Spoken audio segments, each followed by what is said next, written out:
देख रहे हैं इंडिया न्यूज 7। इंडिया न्यूज 7 आपके गांव, आपके शहर, आपके गली मोहल्ले में पहली नजर। इंडिया न्यूज 7 आपकी आवाज, आपके शहर की आवाज। इंडिया न्यूज 7 संपादक मिस्टर सुनील कुशवाहा। जब भी आपके शहर में, आपकी गली में, आपके मोहल्ले में क्राइम होता देखिए, तुरंत कॉल करें। हमारा नंबर टीवी स्क्रीन पर चल रहा है। कुछ समय में हमारी गाड़ी आपके घर के पास होगी।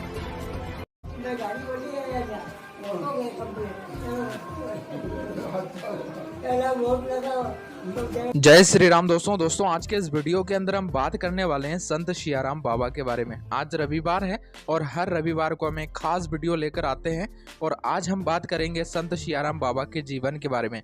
उनके जीवन से जुड़ी कुछ ऐसी बातें जो बहुत ही कम लोग जानते हैं, बहुत कम हिंदू जानते हैं। और आज के इस वीडियो के अंदर एक एक चीज़ हम डिटेल में बात करेंगे। उनके आश्रम के बारे में बात करेंगे, उनकी लंगोट के बारे में बात करेंगे, हनुमान जी के भक्त होने के विषय में बात करेंगे, उस मंदिर के दान के बारे में बात करेंगे और उनके नाम के पीछे की कहानी के बारे में बात करेंगे। और साथ ही साथ जो दीपक जलाने की अफवाह पूरे हिंदुस्तान में फैली थी, वो सच है या झूठ है, इसके बारे में भी इस वीडियो के अंदर डिटेल में बात करेंगे। तो यदि चैनल पर पहली बार आए हैं, चैनल को सब्सक्राइब करके हमारा सपोर्ट जरूर करिएगा, क्योंकि प्रतिदिन अलग अलग टॉपिक पर हम आपके लिए बहुत ही महत्वपूर्ण वीडियो लेकर आते रहते हैं। तो वीडियो को लाइक करके चैनल को सब्सक्राइब करिएगा और चलिए शुरू करते हैं। दोस्तों, हमारे देश की पवित्र धरती पर एक से एक बड़े संत ने जन्म लिया। इनमें से एक महान संत सियाराम बाबा हैं। सियाराम बाबा के बारे में कहा जाता है कि उनकी उम्र लगभग 109 वर्ष के आसपास है। कुछ लोग कहते हैं कि बाबा 90 से 110 वर्ष के बीच है, तो कोई कहता है कि उनकी उम्र 130 वर्ष से भी ज़्यादा है। बाबा रोज 21 घंटे रामायण का पाठ करते हैं और हैरत की बात यह है कि वो भी बिना चश्मे के रामायण की सभी चौपाइयों को पढ़ते हैं। अब हम बात करेंगे उनके आश्रम के बारे में। संत सियाराम बाबा का आश्रम मध्य प्रदेश के खरगोन जिले मुख्यालय से करीब 65 किलोमीटर दूर भटियाण गांव में नर्मदा नदी के किनारे स्थित है।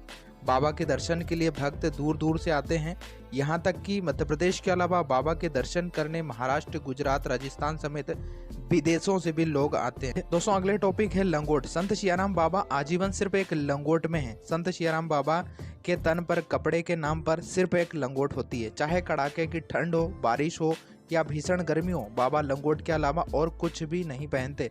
गांव के लोगों ने बाबा सियाराम को कभी पूर्ण वस्त्र में नहीं देखा।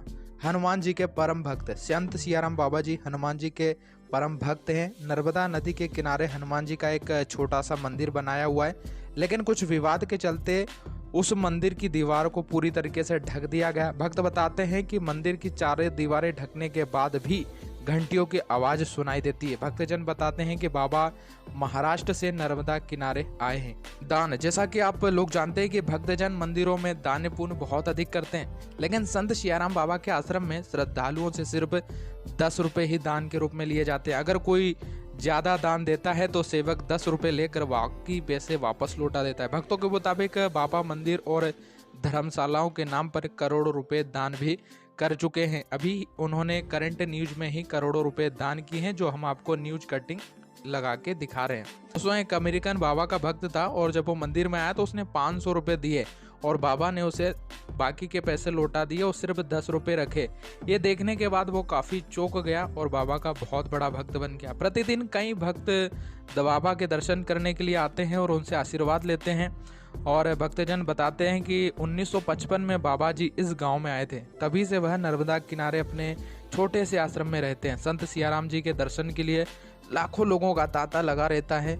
हजारों लोग उनके दर्शन के लिए रोज आते हैं। सामने एक छोटा सा मैदान भी है जहां पर सभी भक्तगण मेला लगाते हैं। बाबा को लेकर एक अफवाह भी सामने आई थी 2 वर्ष पहले ही कि बिना माचिस के उन्होंने दीपक जलाया था, लेकिन इसकी सच्चाई सामने आई जब ग्रामीणों से बातचीत करी तो ग्रामीणों ने बताया कि बत्ती पहले से जल रही थी, वो झुकी थी और केवल बाबा जी ने उसको सीधा किया, लेकिन लोगों ने इसको एक चमत्कार के रूप में फैला दिया था। इसके अलावा उन्होंने 10 वर्ष तक खड़ेश्वर तप भी किया। यह कठिन तप होता है। इसमें तपस्वी को सोने से लेकर दिन भर के सारे काम खड़े रहकर ही करने होते हैं। ये सब बाबा की योग साधना से ही संभव हो पाया। कहते हैं कि बाबा के खड़ेश्वर तप के दौरान नर्मदा नदी में बाढ़ का पानी आ गया था और पानी बाबा की नाभि तक आ गया था, लेकिन बाबा अपनी जगह पर ही बने रहे। बाबा के नाम के पीछे की कहानी बड़ी दिलचस्प है। कहते हैं कि बाबा ने 12 वर्षों तक मौन धारण करके रखा हुआ था। वहीं जब 12 वर्षों के बाद उनके मुंह से जो पहला शब्द निकला था वो सियाराम निकला था। इसके चलते ग्रामीणों ने उनका नाम सियाराम रख दिया और आज हम सभी लोग उन्हें सियाराम बाबा के नाम से जानते हैं। तो दोस्तों ये था आज का वीडियो जिसमें हमने संत सियाराम बाबा के जीवन के बारे में कुछ बातें करी। कुछ बातें जो आपको पता है तो वो कमेंट बॉक्स में जाके जरूर बताइएगा। वीडियो अच्छा लगा हो